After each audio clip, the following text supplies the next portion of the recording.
are the voyages of the starship Enterprise. Its 5-year mission: to explore strange new worlds, to seek out new life and new civilization, to boldly go where no man has gone before.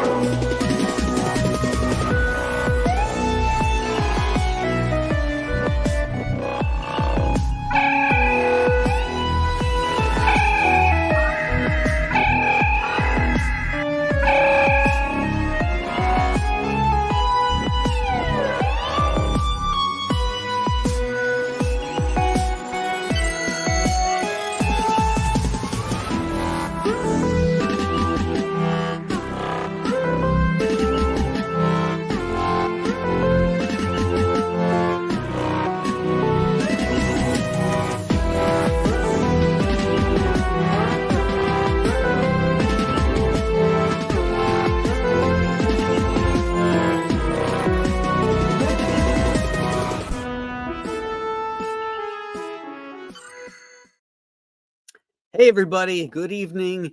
Welcome to the landing party on this Stardate 2510.15, episode number 70, Let That Be Your Last Battlefield. Written by Oliver Crawford from a story by Gene L. Kuhn and directed by Judd Taylor. Roddenberry wanted to do a story that dealt with racism early on, going back to the first season. A parallel world where blacks rule and whites are sold and traded into slavery. Portrait in Black and White, as it was called, however, would never get past the 1966 network censors. By 1968, Kuhn remembered the trouble over Portrait in Black and White and pitched Roddenberry the idea of doing a story of racial prejudice with something other than a white and a black man. His idea was to have the black be a devil and the white man an angel. Roddenberry now had a way to get his message of the idiocy of racial intolerance to a more metaphorical way. Kuhn's Down from Heaven, as his new story is called, asked the question, what is good and what is evil? The big payoff at the end of their 100-year chase is when they return home, they find their people have made peace and now view these two, angel and devil, as pathetic, archaic curiosities. I love that. I think that was an awesome ending. Much better than how this one turned out. Problems arose with the script and it went through many rewrites. It was, however, director Judd Taylor who suggested the aliens be black and white down the middle, just days before he was about to begin shooting. Now, Frank Gorshin was riding high at this point in his career, having just finished 3 years on Batman playing the Riddler. Having him as a guest star ate up half of the cast budget. This meant that whoever was to play his opponent, Loki, had to be a lesser-known actor. Lou Antonio had been appearing in TV shows since 1960. 1 year after this episode, he switched over to the other side of the camera and started directing. He did many episodes of The Rockford Files and McCloud, and in the 2000s, he reunited with William Shatner on Boston Legal. In one episode, Shatner's character, Denny Crane, shows off a cell phone that has a TOS-era communicator chirp. What goes around, comes around. And that, my friends, is your Captain's Log for tonight. Let's bring in the team and let's talk about this very subtle episode. We'll bring in the wonderful, that Star Trek girl, Anna. Hello. I like this episode. That's out there now. Okay, and we got White on both sides. Yep, that's me. I'll tell you this though, I'm glad I listened to your opening description because I had no idea this episode was about racism. Totally right over my head. Well, that's the one thing, they want to keep things subtle. Yeah, and of course we have Ron Black on the inside, Garney. What up? What up? His soul is black, people. Yeah, we don't mean anything racist by that. Just means that black's a color. Mm-hmm. So, what do you think about this, boys? What do you think about this? Well, okay, before we get into the story stuff, which I know is going to be the main crux to this, I have to say that I thought this episode in parts was so ridiculously poor directed, it was laughable. These Sergio Leone super close-ups were just absurd. It was like when they're reading the code, the blow-up codes. Yes, and then the what was it when the red alert? He was like bouncing the camera, zooming in, zooming out. And I was like, oh my gosh, is this kid in third grade that directed Yeah. this? I mean, wow. It's like a Batman episode. Yeah, it was ridiculous. Funny you should say that, considering who's in this I episode. know. Exactly. Yeah. It's funny you say that, the Sergio Leone. That's exactly what I was thinking, and how the director must have been a fan of like Good, Yeah. Bad, and the Ugly. But he didn't get it. It was always like zooming in on Lee Van Cleef's eyes and Clint's Mhm. eyes, and what's his name? The other guy. Clint. No, the little guy. Hey, Don't go. Don't go. Oh, Eli Wallach. Yeah, Eli Wallach. Mhm.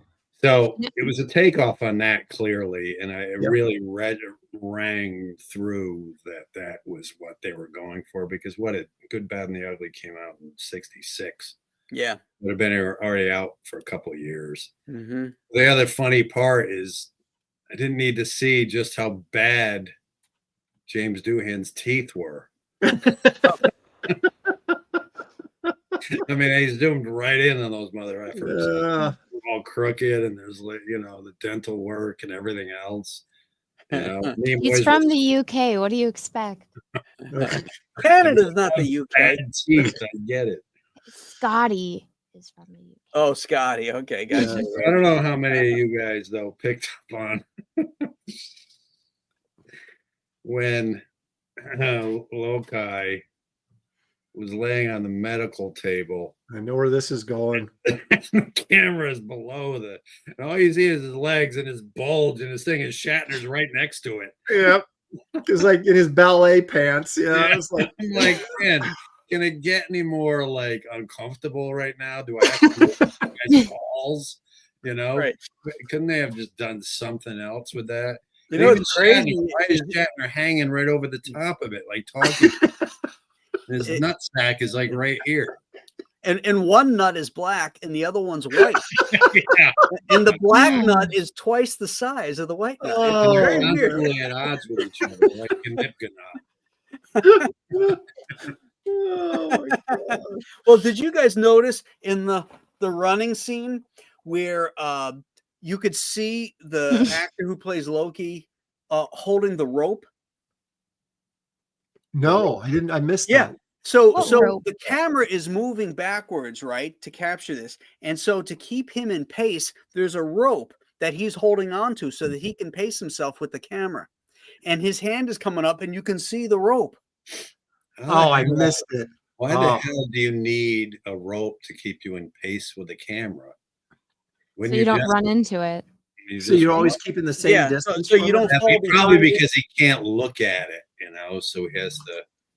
Yeah, because he's not looking at it. And then he has to, then at one point, the camera keeps going and he has to veer off to the right to go down a hallway. Right. And he held on to the rope a little too long because as he made the turn, you could see the rope there too. And Gorshin was doing it as well, but you couldn't see the rope with Gorshin.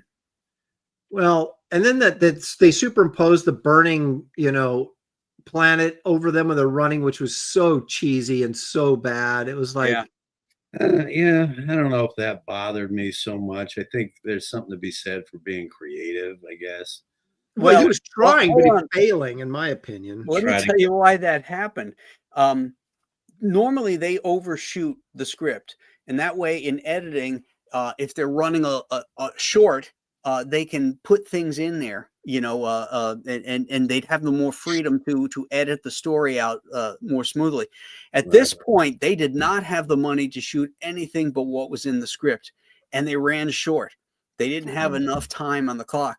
So that's why the running scenes through the thing are interminable.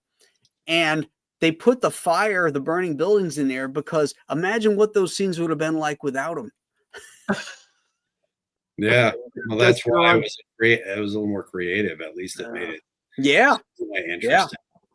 I will say, I hate to admit this, I was not as repulsed by this episode as I thought I was remembering I was. Probably because when I was watching it, I was actually working. I would glance up here and there, and I think part of what was annoying me was the visual obnoxiousness of it all. Like with just them being black, and it's absurd, and the way they try to scientifically explain the genetics of it and everything just seemed Yeah. patently absurd. So, but to listen to it again, it just seems so prophetic because of what is going on now again. Mm. There's so much of it of the dialogue that was resonating with what we've all been experiencing over the last decade or so, and how bad things have gotten here and so again, because of that, I enjoyed it more, just to connect with how prophetic it was. I Well, thought they got performances were solid. Nimoy's character back down again too. Yeah. He seemed on point, like when he had that little interchange with Bones where he says, and yet you pump him filled with your noxious potions as if he were human, that was great to see again, to see, Spock back on character. Well, they got good performances out of their guest stars too. Frank Gorshin and the other dude, I thought were good. And I mean, because again, you got kind of a visually silly premise, but I appreciate it when the actors, regardless of what's put in front of them, they take it seriously and do what they can with it. And I kind of felt like they did. My favorite line is when they're talking to Frank Gorshin, and he starts talking about our belief in evolution, and the way he says that you came from apes. It's like a little jab, and then he hits the P. Yeah, ape. Yeah, like it's so callous and it's so wonderful. I just love that, the way he does that. Yeah. And but again, the thing that's absurd about it is it's not like the only difference between them and humans is the color. Yeah. But they still have ape-like bodies themselves. So what are you talking about, Frank? They have penises. We know that. They couldn't hide it. Black and white bulbous penises. Well, have you ever seen that meme of like Lois and Superman, and when like he takes off his pants and it's like a tentacle thing, and she's like freaking out, and he's like, "What? I told you I was an alien." So it could be different down there, guys. I suppose. Yeah. I suppose. Could be like a duck or a turtle's. I haven't gotten up that close to a duck's. Yeah. You've never seen those duck rape videos? It's so funny. What? But that's even a thing, duck rape videos? Yeah, so feminists go crazy because they don't know that like when ducks rape, they're or when they mate, they're raping each other basically. And so there's so many videos of feminists at parks, they're screaming at the ducks. Oh my God. Oh my Lord, have mercy. I'll see if I can find one for you. It's so the idiocy just never ceases. We can always count on Anna to spice up the show. Hey, you guys brought up this the package aspect of this. Yeah, well, let that be your last duck rape. Yep. Did you guys have a problem with Frank Gorshin's powers? That he could. Yes, I did, because I felt like right away that he would have been able. Well, I guess they handled it. I mean, the fact that he couldn't stop the ship's computer from blowing up the ship in that moment, even though he was able to control everything else. He was like a god, basically. Yeah, to do all this stuff. It just seemed ridiculous. Yeah, but you know what's funny is that when Loki is on the table and Bones is examining him, I'd love to have, your physical stamina and all this kind of stuff. And yet he runs a couple yards down the hallway and he's completely beat, he's got like no cardio whatsoever. He's a perfect specimen, Jim. Yeah. Except his cardio is a little lax. But he's like, yeah, all he does is lift. He never runs. Yeah, and Gorshin's the worst. He's got that high stepping thing going. Yeah, and he's got the T-Rex arms. Yeah, and he's all over the place. He had to make it look like he was running a long distance instead of the 10-foot corridor. Yeah, exactly. And they all took a right or left hand turn. Did you guys have a problem with Kirk allowing them to do that and then beam themselves down to the planet and be sort of let them, I guess disregard his orders. I wouldn't have had a problem with it. Their whole race was destroyed. I mean, Yeah. I think at that point he's like, not my problem anymore. Yeah. And it's not like they were going to hurt anybody because there's nobody left in the ship. Yep. Yeah. They run through the ship and there's nobody there, and that's because they had that one red alert where it's like red alert, and it just shut. That's the thing that annoyed me too, is like red alert, and there's like 4 people just walking casually. Right. They're just there to get pushed out of the way by the runners. Yeah. Yeah. I mean, but it's a red alert, and they're just acting like it's just something, no big deal. Well, maybe they were off duty, so they didn't have any place to go anyway. Well, they're never off duty. Yeah. The budget shows there. Yeah, go ahead with the duck rape, Anna. All right, here we go. The duck rape. Get away from her! Get away from her! Are you kidding me? Get off of her! Hey!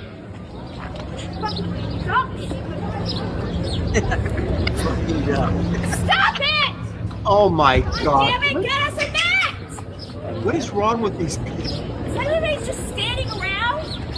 How do you figure What did he say? Yeah, what? I know. That's not God's. He thinks it's ducks calling the other duck because it's moving faster. She's just making it more scared. Like she gets in the water. Fucking wild, man. Look at it. She's in the water. Is this a zoo or just a park?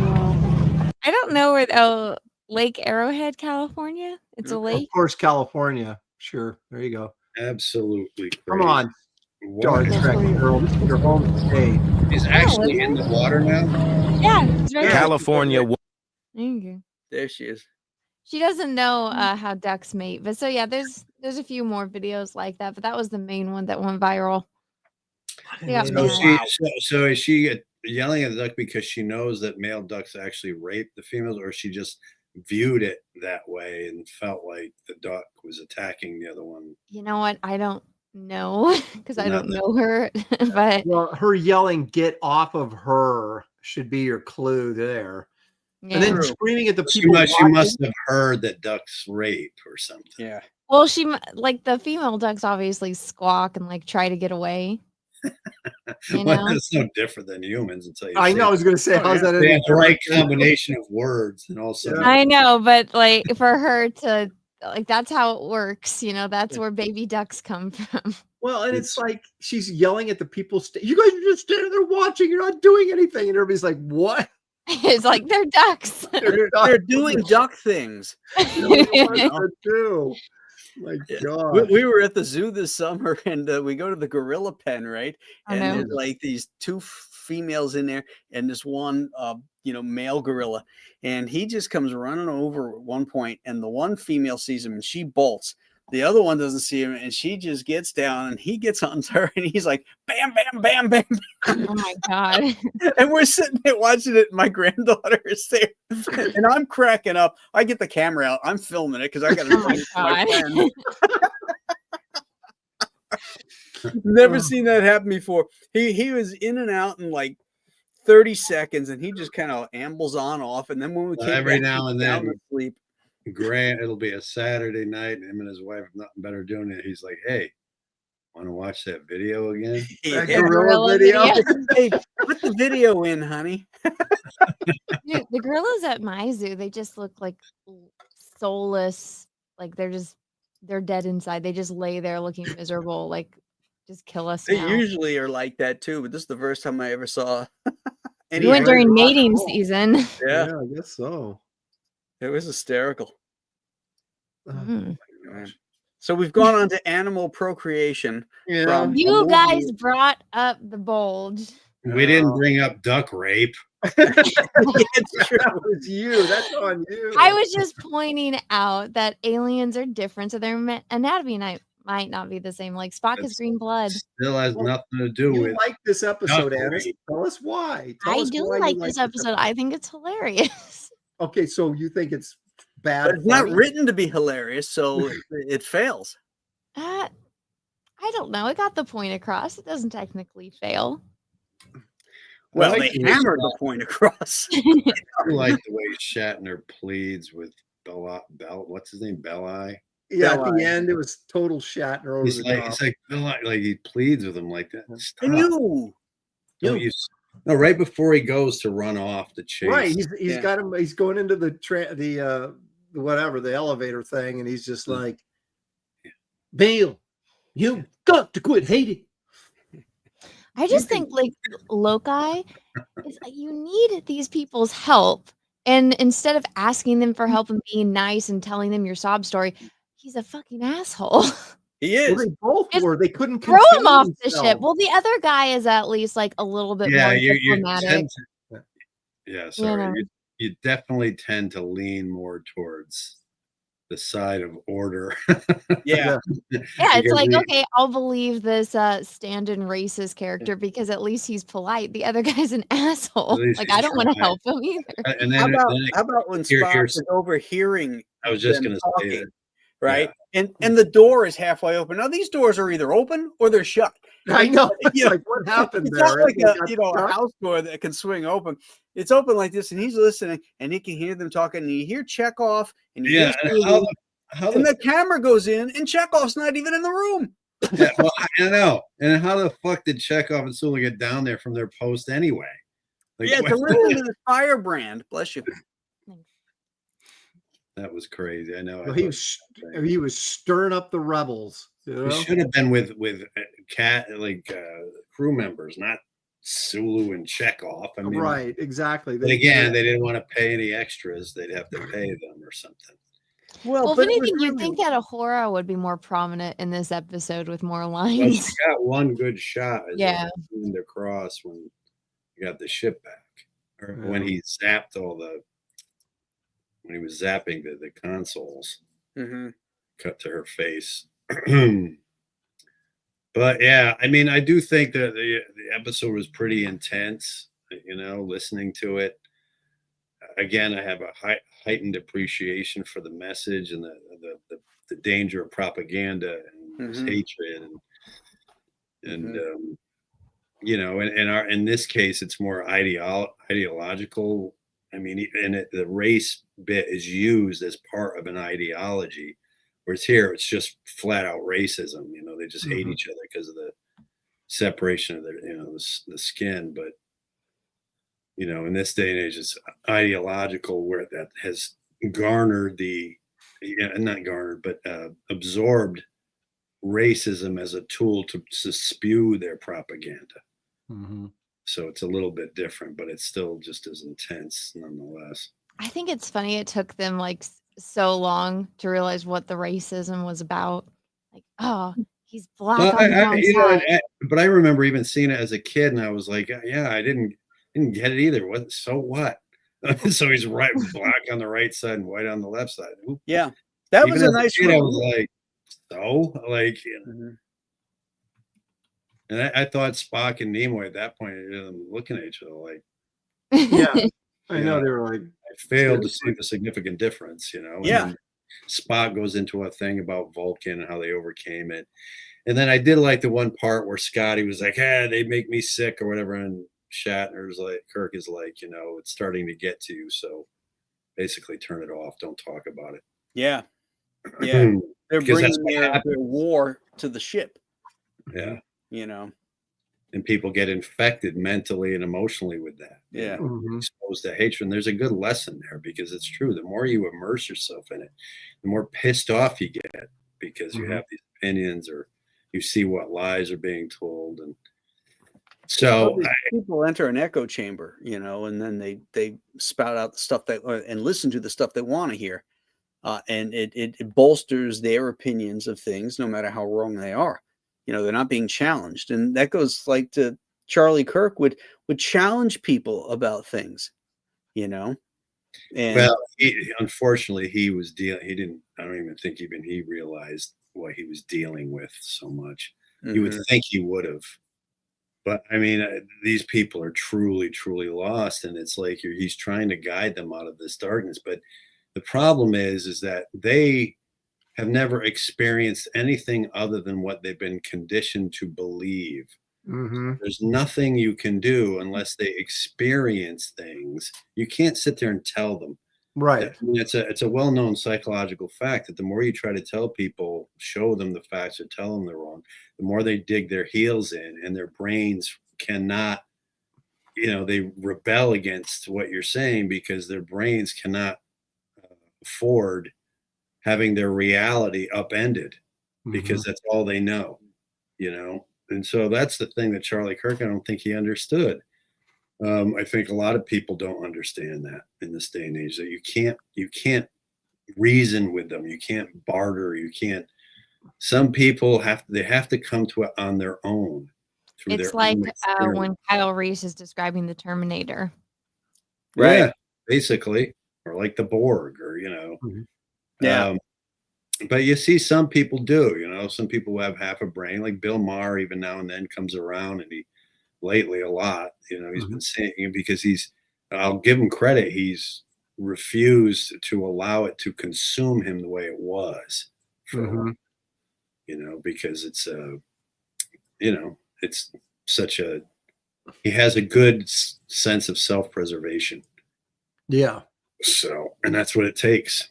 And I thought that was interesting watching this episode that, because I was kind of tuned into what this Loki character was saying and then what Frank Gorshin was saying. And I was like, who would you believe if you were sitting there and this is all you were getting from each one of them?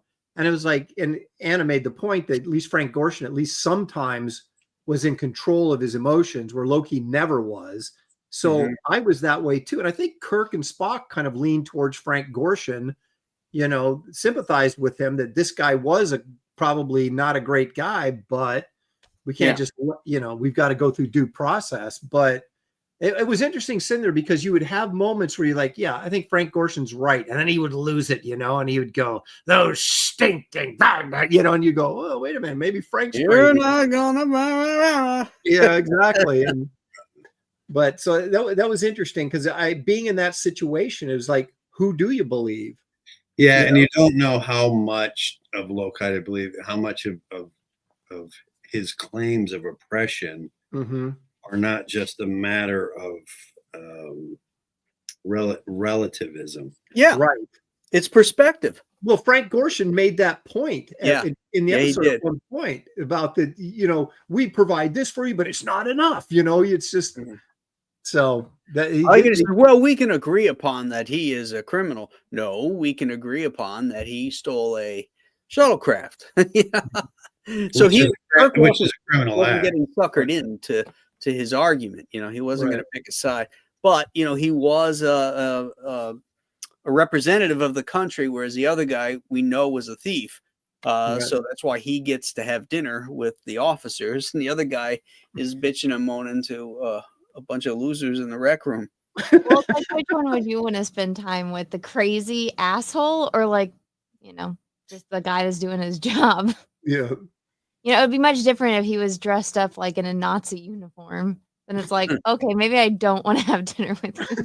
That would have been great if they dressed up Bilal in a Nazi uniform. Well, the only difference I was noticing on his costume was he's got he's got bling, he's got the chain necklace and then the belt. Because I was thinking, I was like, okay, if we actually go to a Star Trek con, I'm gonna cosplay as one of them. And I was like, oh, this would be an easy cosplay. All I need to get is gray and maybe some, depending on which one I want to be. Are you going to be white on the right side or white on the left side? I don't know. You just do white on your top half and black on your bottom. Oh, yeah. I don't think that's the same connotation for women as it is for men. Oh, they would be. Oh, my goodness. All kinds of women would be jealous of you. So what did you guys think, since Graham enlightened us about the potential ending, what it could have been, where they go back and everybody is like, these guys are lunatics. They've been gone so long. We've solved all of our problems, as opposed to the whole planet being destroyed. Well, I didn't understand exactly how long they'd been away from the planet. How long they've been chasing for 50,000 of your years. Yeah, it was ridiculous. In the original script, it was 100 years.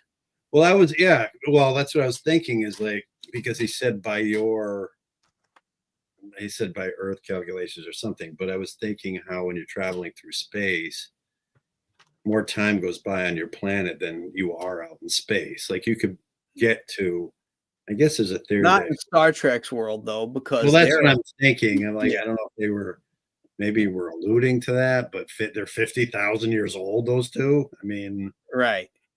that seems a bit much. Yeah. Yeah, you would think that guy would have learned some manners when he needs help from other people. That's why he left the planet. And how could you live that long and not have any wisdom at all? And how could it Yeah. take you that long to catch the guy? But you know what? It was interesting too, is like when those two were arguing with each other on the bridge towards the end there, you could hear their own racism. You know, like Frank Gorshin says, yeah, you know, you found another bleeding heart monotone, you know, to help your cause, you know, something along those lines. So he's denigrating monotones, you know, the same way that each one of them denigrates the other. Kind of the way whites are denigrated in this day and age all the time. That's racist. If you're white on both sides, If you're white on both sides. Yeah.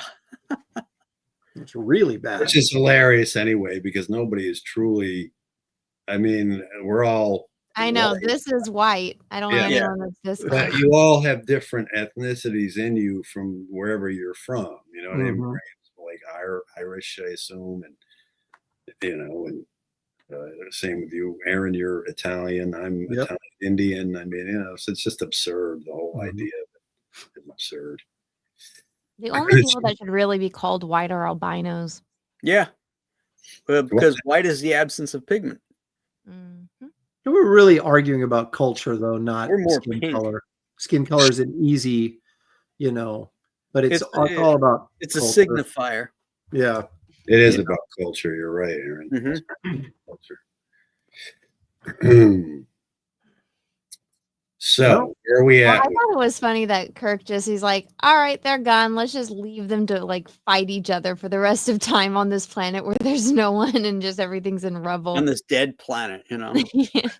I watched the remastered episode. I do like the way they depicted Sharon and burning. you know, and Yeah. I still find it hard to believe that no one survived. Like, there's no bunkers, there's no crazy people that are hiding out somewhere. And how many times do they have to be told? You know, there's no one there, not a single person, all dead, all gone. Is there not anybody? Nope, there's no fucking body. Don't you get it? Everybody's dead. There's not even.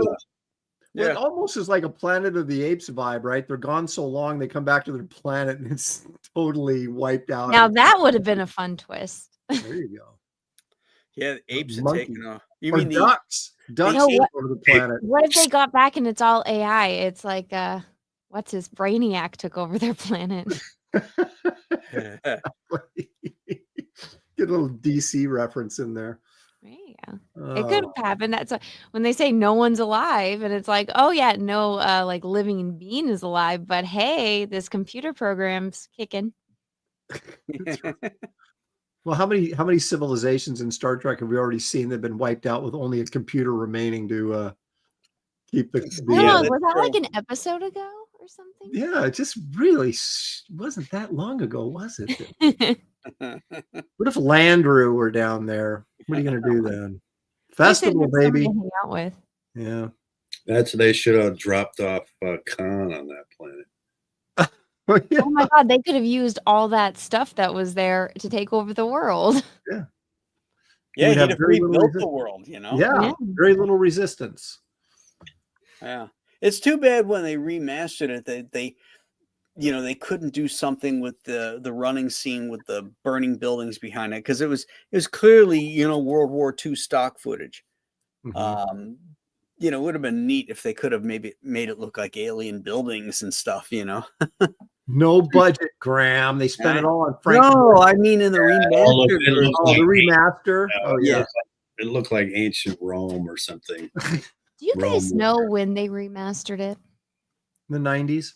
No, it was early 2000s, wasn't Yeah, it? it's because this Okay, this 'cause particular episode, the CGI on it is actually I really just quite good. rewatched Star Trek Enterprise, and I'm like, the the CGI in this is exactly the same. So I think they must have been doing it at the same time with the same team. You're right. Josh was about, I don't know, 6 or 7 years old. So put it right around 2000 when they redid that stuff.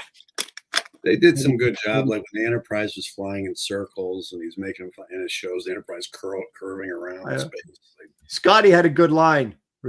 Where you say we're going in circles and we're going nowhere fast or something like that. No, we have control of the ship. It's going in circles and we're getting nowhere fast or something. interesting to see them do the self-destruct sequence too, because they had done it in the other one with the Klingons with what was it, the third one? Yeah. Yeah. Yeah. And they did it. They took it from this episode and they did the exact And same. they used code. the same codes. Yeah. Yep. Yeah. That's kind of cool. And Scotty 2006. Same. Was that long ago? 2006 to 2008 is when they did that. It's not that long ago in my head. Earlier than that. It doesn't seem like that long ago. It's 18. Yeah. Almost 20 years ago. And it some of them, what I really hate is the over correctiveness of some of the stuff, like particularly flying sequences. The Enterprise, it looks great, especially when it's going around planets, but like the shuttlecraft, there's always way too much yaw and sway on it, no matter what it's doing. That's so true too, because when they're first taking in Loki in the shuttlecraft, that was way too big going through there. I like, and before it was remastered, it was smaller and it could fit through those doors easier. Mm-hmm. But this one looked like one little wrong thing is just going to take out the whole bay. I mean, it just was way too big. That was and they got 7 of them on there, Yeah, at least 7. I was a little disappointed when they were like, they had that shot of the Enterprise going over the planet and they were decontaminating the planet. Why don't we get some sort of beam or something? Why didn't they add something? I thought the same thing. I was looking for, because there's another one where they do something to the planet and there is stuff coming out, because Scotty said, well, the tanks are full, they're ready to go, and so you're like, okay, they're obviously spraying something or doing something. Yeah, it's got to be a ray, because you can't spray in outer space. There's no atmosphere for it to. Well, yeah, but if they'd done like a sleeping ray or something, that would have been cool. Did they say what they were doing to it, or were they ionizing the atmosphere or something to decontaminate it? No, they never say. They just said decontaminate. Yeah. Well, you just take it on faith, I guess. But I hear you. No, I'm just saying. The problem is the Enterprise, compared to the size of a planet, though, is not one beam. Isn't going to be. It looks big when we're above the planet. We're following the Enterprise, but the Enterprise is. It would have to make several trips. Maybe it's a smaller planet than Earth. Maybe it's like a Pluto-sized planet. But even then, it just would still not be big enough. The beam wouldn't be enough to cover the whole thing. They have to have some sort of. Well, maybe it's like that triple episode with the quadrilateral thing. How it's like, oh, like this grain, it can feed this many people versus what it was like before. They sprayed quadrilateral. No, maybe they just made it more potent, so you only had to put like 1 drop of whatever this decontaminant is versus like called potent triticale. Yeah. Well, there's this episode of Next Gen where they have like a drug. They figure it out that it's like the societies, they're codependent, but one is all rich and the other are poor because they're addicted to this drug that is.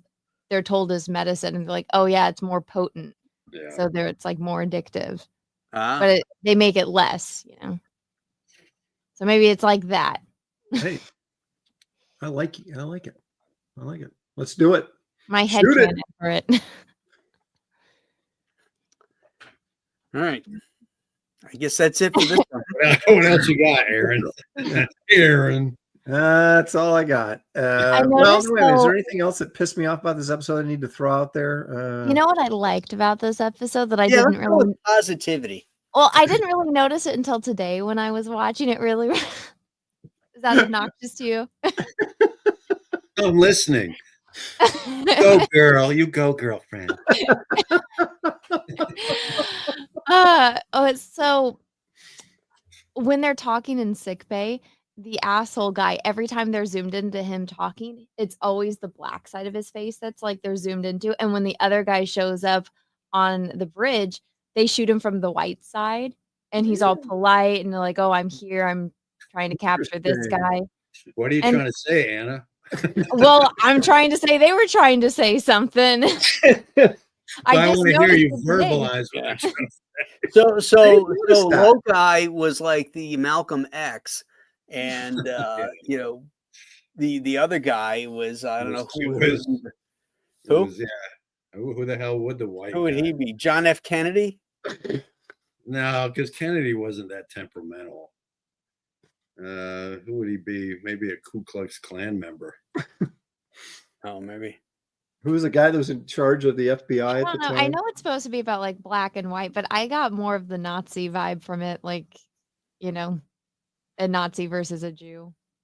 You did? Yeah. I just got more white. But you know what? I just watched Inglorious Bastards, so I think that might be rubbing off on me. You might take a little bit of that into the episode with I you. love that movie.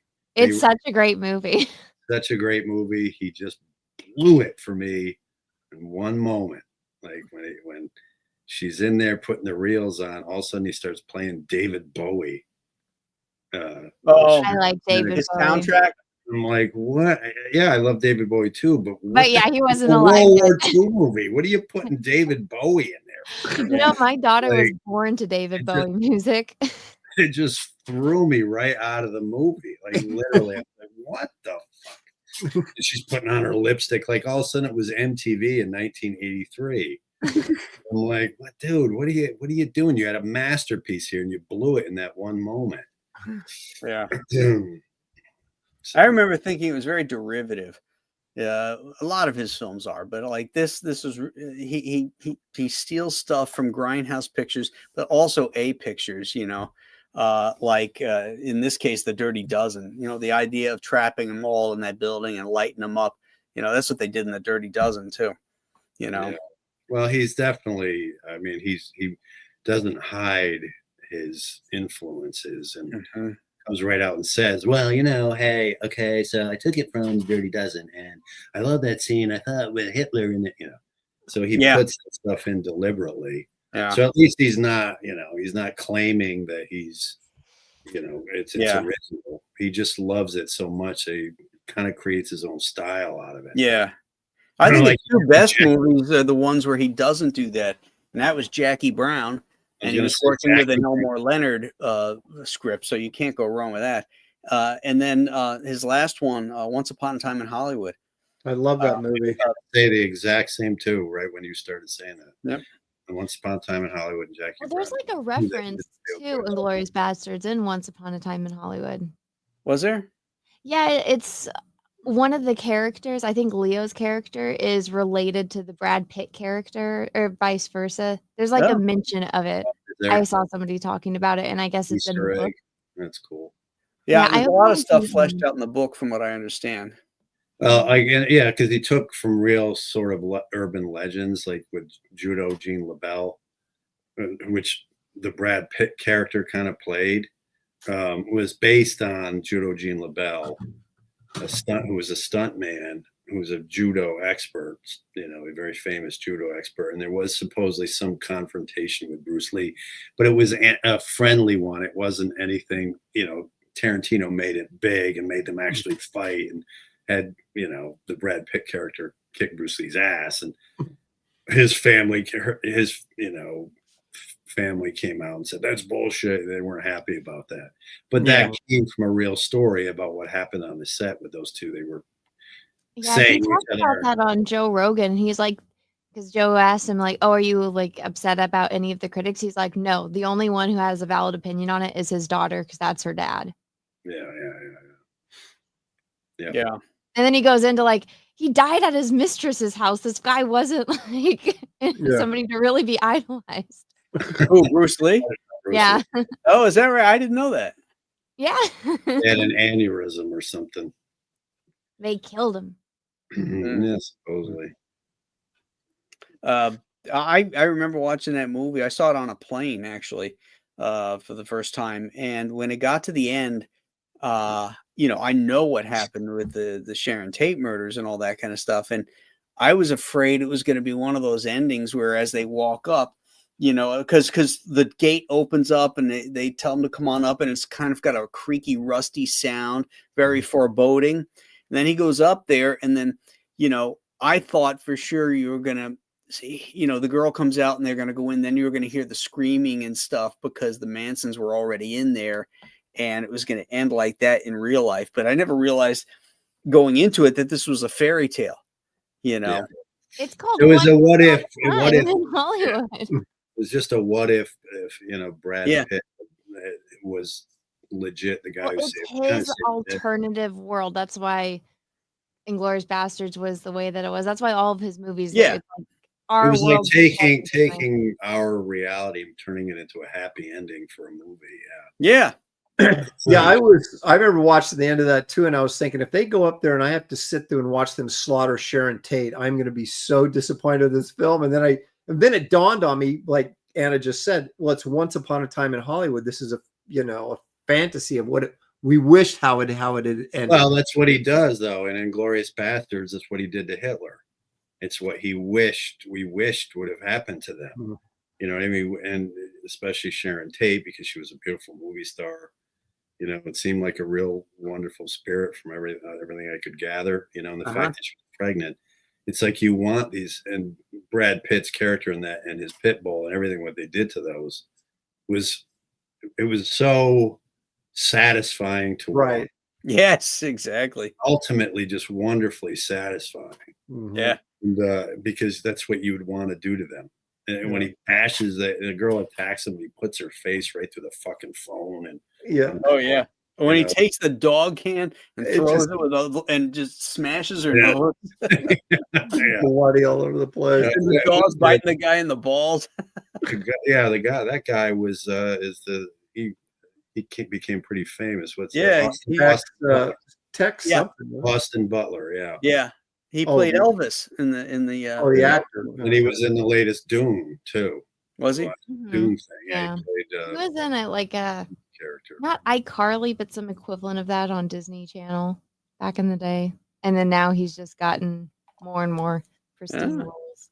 He's taking good roles, good challenging acting roles. So Wait a minute, he was on iCarly. Anna, is that what you said? Is she frozen? I think Yep. she is. Anna has frozen. The frozen banana. Anna Banana, the frozen girl. She has to start singing some songs from Frozen now.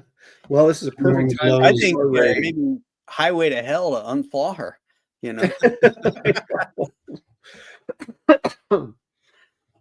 Pointer Sisters. Anna, come back to us, Anna. Anna, come back. Okay, that's gay. Well, it's meant to be. Well, you succeeded. Maybe a little too well, Ron. Yeah, Oh, that ain't acting. could have been an actor. Mm, Mhm. I was gonna say, is that acting or Or am I gay? look at Rock Hudson. He was acting closeted? Deeply closeted. deeply closet. Oh, I Was love that. That was a shock at the time. It's just bizarre, like how many people came out, like the Brady Bunch guy, father. Oh Yeah. yeah. I mean, at least Paul Lynde, you could tell, was fucking flamer. Oh Yeah. yeah. And Barry, Oh, yeah. yeah. Surprise there. you did that too well, Graham. And Charles Nelson Riley. Oh yeah. Charles Nelson Riley. Yeah. And then, but Liberace more than anyone. Like, how could anyone not think that dude was a flamer? Right. It just was so not talked about back then. Right. It was like you didn't want to assume that of anyone back then, Yeah. It was the Especially joke, like Rock Hudson. The guy was 6'4", had a jawline and a deep voice, very commanding Mhm. voice. When I watch him in Ice Station Zebra, as the captain of that submarine. I'm like, God damn, this guy would make a great captain of the Enterprise or something, big, commanding, doesn't take shit, Wait, somebody said we're not talking Star Trek. No, we're not. Well, this must be your first episode. You added up all the sheer amount of time, it's probably 50% of the Yeah. This is like the rifting part, where we go off. We got 20 minutes to fill here. We gave up reeling it back in like 20 episodes ago. Yeah, we decided, well, we'll just continue on, and the funny thing is we'll circle back because we're going to have to grade the episode. When we watch these third season episodes and they have such a higher percentage of weak episodes, it's like, it's once you mention all the crap on it, it's kind of like there isn't a lot of good. Like in the first season, you could point out like the flaws, but mostly they were pretty good episodes. Then you get back into the good stuff. Here it's just kind of like we point out the flaws and go, well, that's it. Hello. My Your computer camera randomly just died. Oh, Their hand on her chin. Rogue. Oh, wait a The minute. problem is they set up such a foundation in the first season, right? And then it kind of followed through into the second season, but then the third season doesn't play upon really all the entire foundation that they built. It more just became drama classes for the actors in a lot of these episodes, and there wasn't any real connection to the real Star Trek universe that was built in some ways.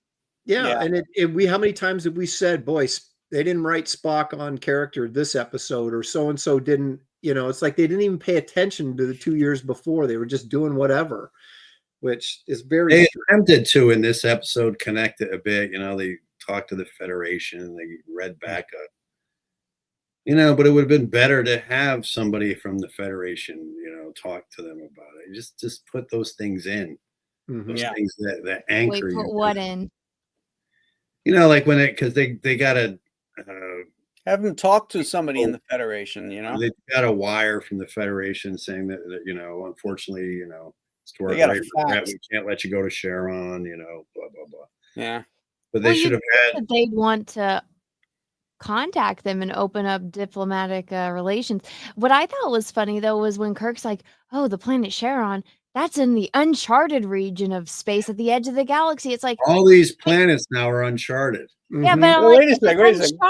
If it's uncharted and you've never made contact with them, how do you know about it? Yeah, exactly. I know. Yeah, how do you know its name? And it's it's way south, as if there's directions in space. North, south.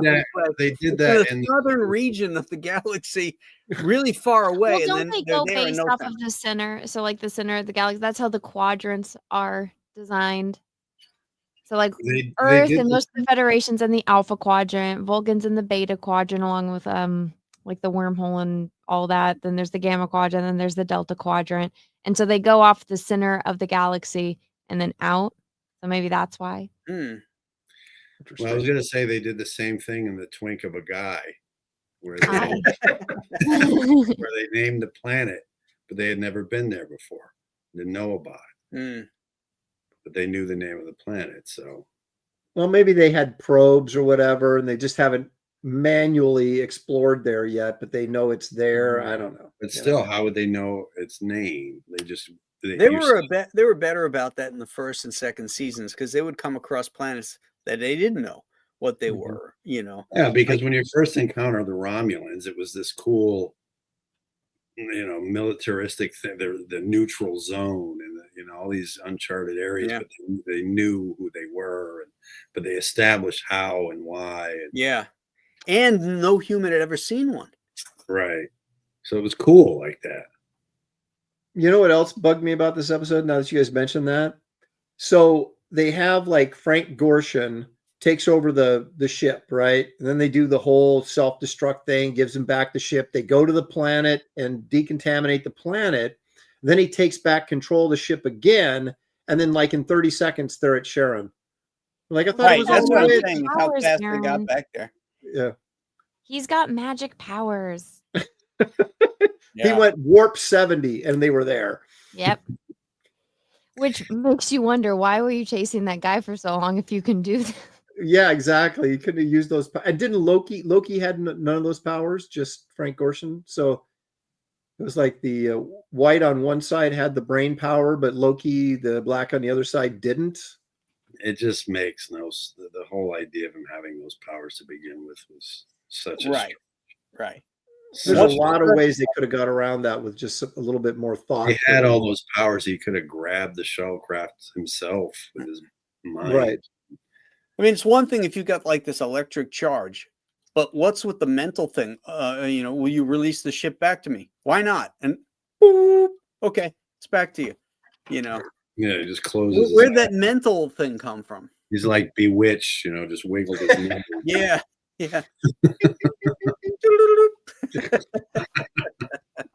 Or boing like Genie. Oh yeah. Yeah. Yeah. All right, let's get some grades going.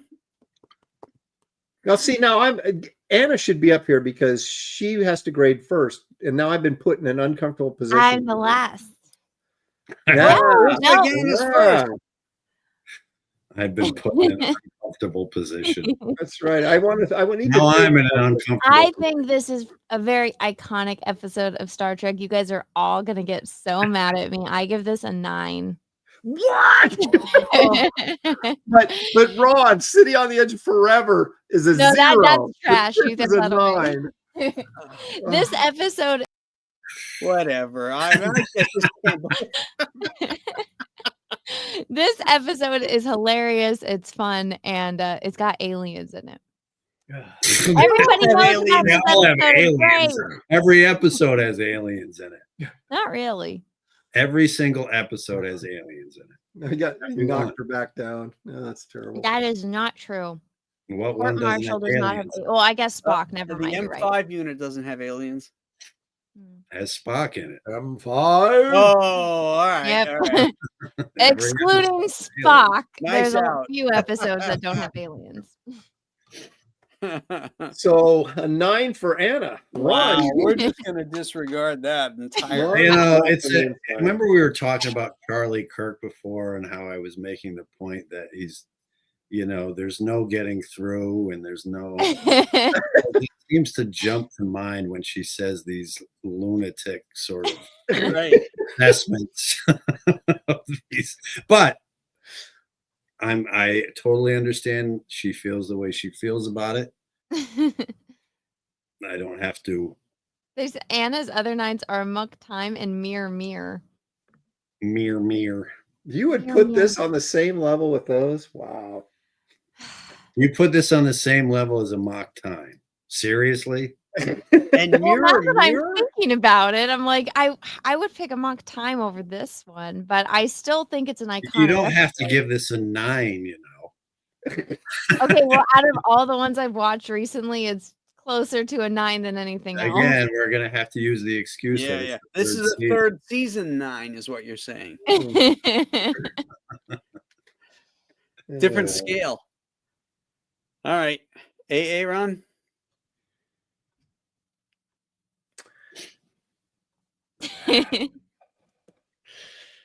I'm gonna see. I immediately start trying to remember what I graded the other ones, and I'm like, I know. I mean, I do agree with Anna that this is an iconic episode, whether it deserves to be or not. It is. Yeah. And there is some interesting things in it, although there's some really silly things in it. Okay, 5 would be average, right? Yep. I'm going to go 5. Taking everything into consideration. Yep. Because I didn't, it's not an episode that I won't watch when it comes on. There's episodes I won't watch. This is not one of them. I do kind of get a kick out of this one in very strange ways. So, running down the hall, you can't miss that. That's just too good. So I'll give it a 5. And speaking of running down the hall, I got to thank Russell Hall for $5 super chat. Oh no, Russell!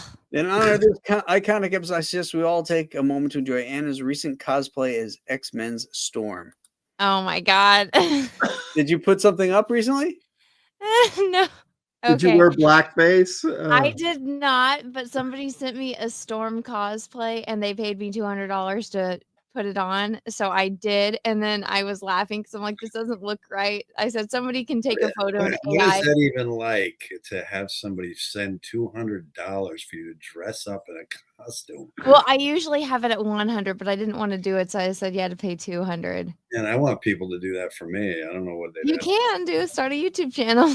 It's great. Send me money. I'll wear Ron it. will wear a Storm costume for free. I'm just Do letting you guys know want to that. see it? I'll wear a No, Graham. they used AI to make me black. Oh, okay. Let's see it. Share it. Do you got the It picture? doesn't look Yeah, that you bad. gotta share Hold it on. now. So there was 2 different versions. So let me just preface that. Okay. Give Let's me. grade I her. think we costume. all have to thank Russell for this. If you guys want to see me as an African queen. Okay. Okay, so You mean gay person or queen as in queen? Queen it's is as in slay queen. Okay, so Not the here we two go. snaps up guys. Oh, what? Wait a minute. That is not you. It is. They took a Get the hell out of here. They took a screenshot from my There is stream. no way that's you. And then so that's the first rendition or the second rendition. This was What the first the rendition. hell? Oh, Oh, wait, did Oh. you actually put on dark? No, it's AI. Oh, okay. I'm like, They what? AI'd my skin black. that's I a hear little you look too like black one of the there. Morlocks from the Time Machine. Yeah. But so that's what I would look like as a African. That's hysterical. Oh my gosh. Lord have mercy. So you're welcome, Russell. Oh, that's funny. That's great. All right, Ron, what's your score? Oh, Jesus. I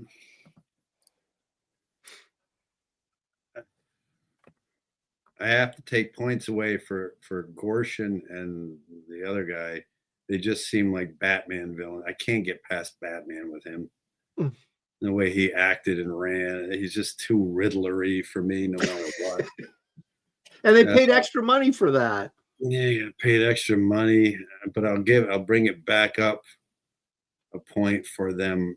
Well, they did this. Remember, I said I think it was the last episode, one of the episodes recently, how they're really starting to drive this point home. This sort of progressive ideology is kind of really becoming more and more prominent in certain spots. And here, it's a complete. I'm giving points for really taking that on head on. There's nothing subtle about what they're trying it's to gone say. beyond Jonathan Swift now, and it's 100%. it's definitely they're starting to use a ball peen hammer. Exactly. And so that I don't know how I feel about that really, because it's a bit much, but it's hard not who wouldn't agree with what they're saying there, as long as we can all agree on that, but the problem with that ball peen hammer now is it gets used as a cudgel and a manipulative tool. So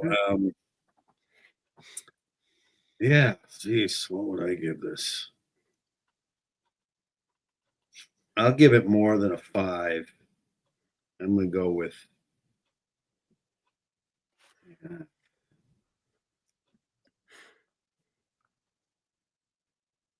I hate to say 6. It seems too high, doesn't it? But it's like It does. I'm sort of stuck. And then 5.5 seems like it kind of deserves a bit more than that. So I'm gonna go with a 6 begrudgingly. A begrudging 6. Yeah. Okay. Post his other 6s. Let's see. Well, post her other 9s. He did post her 9s. Oh, he did? Yeah. I posted my 5s too. I was okay with it. Oh, here you go, Ron. Here's your 5.5s. What are little girls made of in the Gamesters of Triskelion? Oof. How could you only give the Gamesters a 5.5? Did I really give it that? Yeah, I Ron's did. only other 6 is the Tholian web. Oh, I love the Tholian web. You got to go lower. I don't know if I think about it. I don't know. I'm kind of right there with those. I would maybe give the Gamesters a little, just because the characters in it were just hilarious. But 500 quattros. On the newcomer. the whole premise of them fighting on that stupid trinary sun thing. Oh God, It's actually I love that Triskelion. episode. Triskelion. Yeah. I love that episode. That the vampire dude in it. Oh my goodness. Porno chick, and then the Yeah, Chekhov. porno chick. Chekhov's mate being that fat broad, drunk Yeah, broad. that vocal broad with the deep voice. Chekhov. Just Chekhov. Chekhov. That's good quality entertainment right there. Mm, and Lars, and then Uhura! yeah. What are you doing to tell in his face as it pauses on him before they dissolve the camera shot. Yeah, that one's cringy. All right. So you're sticking with 6, Ron, or you Maybe if it's tough. It's a tough. I'll give it a 5/5 then. Yeah, all right. All right. Well, I'll smooth it out because I'm giving it a 5. This is barely average. If it wasn't for a couple things, I wouldn't even give it a 5. But bringing Spock back into character was good. I like that. I liked Frank Gorshin when he said ape. And Like he really got them there with that one. Like, Yeah. I will say though, I'm sure you'll agree with me again, is that the point that they're trying to make at the end is a good one. It's like, Yeah. you have people are just going to fight themselves to death, and you have to know when to fly away, like the Enterprise did, Mhm. and just shake your head because it's a sad waste of life. And so there is that point there. So I'll give it some credit for that. That's Grandmother. both you guys didn't like the Gamesters of Triskelion. I cannot believe you gave Who Mourns for Adonis a 5. oh, I really dislike that I, one. I like that episode a lot. Doesn't like the Enterprise incident? No, I don't know. What's And going the on? Enterprise incident's a good one. I mean, I like that one. No. Wait, which one is Return Tomorrow? Is that the Air Force pilot, or is it the one where they all like those orbs that they? No, that's Which is Return to Tomorrow? is that That's the one Sargon? with the orbs, isn't it? The one with the Sargon. orbs. Oh, then no, that's Sargon, right? Yeah, Sargon. where they had the orbs and they absorbed. Yeah, the yeah. these were Sargon. okay. Yeah. Okay, that makes sense because the Air Force one I like. Yeah. Yeah. Oh, What do yeah. you- Okay, so I'm going to stick with my 5. I'd give the Cage more than a 5, though. I mean, Yeah, even that one, I was like, really, the Cage? That was a yeah, that one just from a historical point of view and stuff, it's much better than average. It's going to be very interesting when we go over our picks and like for all 3 seasons, and then like kind of adjust. the Cage too is you really see the effect of Forbidden Planet, like how much they were on that, and so I love it for that reason because it really was them trying to flesh it all out. It was really interesting to see the evolution from there. That's what I mean. How far removed that episode is from, again, to the little midget dude moving chess pieces. It's like, yeah. How did we get from there to there? I mean, it's just mind-boggling. What did you guys give Wink of an Eye? I wasn't here that. Twink of a Guy? Yeah, Twink of a Guy. What did you give Twink of a Guy? Do you guys remember? I think I gave it Fiction Method. 4. Remind us what we gave Twink of a Guy. That's when they like went really fast, right? Yeah. And Kirk was getting Ron it all hated check it. and got the other I guy gave it a going. 4. Yeah, I think I gave it a pretty low. Oh, you gave it a 2. Man, I don't know. I might have to give this one. You know what? Once we get to the end, we'll just spend a whole day or a whole stream going through all of our old ones, and we'll adjust. Yeah. We'll make adjustments for do inflation. we'll do a show closeout. Like after we do the 79th episode, then we'll do a closeout show and have Fiction Method on, and he'll go over our our scores, and then we What can did you adjust. say in the captain's log about this one? How the original script was like it was a devil and an angel. Yeah, to yeah. them or something? Well, as you were saying that, I Yep. was thinking about it because I hadn't watched the animated series in at least a decade, and so I rewatched it. There's an episode like that in the animated series. Yeah. There has. Oh, is there? Yeah, Yeah. the guy has like he looks like Pan. I think. Yeah. Mhm. Oh, yeah, yeah, And then he's actually like, He's the good guy, right? The no, devil he's guy, Yeah, he actually ends up being the good Lucifer or something. and the pretty boy is the bad guy. Yeah, that's what this. Yeah, I wonder if they took that original outline and actually did it for the animated series. I think we should review it too because I mean it's all of their voices. It's pretty good. magic. Oh yeah, I've seen them. Some of them are pretty good, but that repetitive animation is, oh my god. Well, I have it playing in the background whenever I'm working. Ah. So, and then I put the baby in front of it. She watched it. She likes it. So Oh yeah, did you see the baby? The Baby's baby doing teacher this today already. watching Star Trek. Yeah, I saw that. dude, she doesn't even sit that way for Bluey. She just She sits there looked, and she she's like, looked to me like she was in abject shock because the picture she put there, it shows like loci and blah, whatever. It's like, Mommy, Well, tell me Daddy doesn't run like this.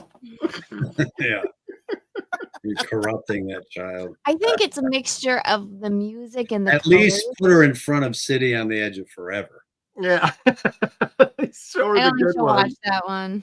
Why would you put her in front of this one? Well, that's what mommy had to watch today. Well, Right. she does. The baby didn't have to watch it. She doesn't, but like- when she's getting like watched by I said. mommy, she's got to watch what mommy watches. If I can watch every season of Bluey every 2 days, then she can watch. What's Bluey? It's It's a actually a kid's pretty great show. show. Yeah, What is I it? watch it with my granddaughter. It's a very wholesome animated show from Australia about a family of dogs. Oh, It's really good. Yeah, it's cute. It's Very cute. wholesome. Yeah. Hmm. All right, we got a real stinker next week, guys. I mean, What is it? it's Whom Gods Destroy. Oh, and I will be in Idaho. Oh no. Oh gosh. Well, when you leave, maybe we could do a special day so you can get that one in. Hey, you know what? I might be booked the rest of the week. Doggone it. I hate for you to Oh. Gosh, miss it. I'm really dreading not being able to But hear. you know what? I'll tell you, Anna, I give like it better than The City on the Edge of Forever. I'm really dreading not hearing Anna give Whom Gods Destroy a 9.5. Yeah. Oh no, a green Orion chick and a guy in a funny coat. You Oh, see, yeah. here she goes. Here she goes. See? Well, you did have Batgirl in it, and so there's that. Yeah, but in this one, it was Yvonne Craig who played Batgirl or something. Yeah. All the Batman And, people are watching over. it just lacked all the sensuality of the first season of the Orion girl, like when she was Well, because being she's played crazy by in this one. blonde Well, chick. Susan Oliver was Yeah. smoke show. Smoking. Yeah. Well, I mean, Yvonne Craig has a dancer's body, look beautiful, but her character is very childlike, you know, so it's, doesn't Annoying. come across the same. Hairstyle and everything. It just It was Harley Quinn before Harley Quinn. Yeah, there you go. Poison Ivy or something. Yeah. Poison Ivy is intelligent. Harley's not. Oh, she's I not. think when Harley's Harley- intelligent. She's just nuts. All right, gang. I guess we'll wrap this one up. Another one down. What is this? This is we got 9 more episodes to go. There's got to be a couple good ones in there. There is. We know there's a couple, Okay. but that's it. I can tell you that right now. It's probably just the 2. So, all right, everybody. Have a great rest of What your was week. that dating game thing? We should all do this, like the dating game. Oh, yeah, right. All right, Yeah. everybody. We'll see ya. Have a good one. On the Bye. gallery. What time is it? 5:30, sir.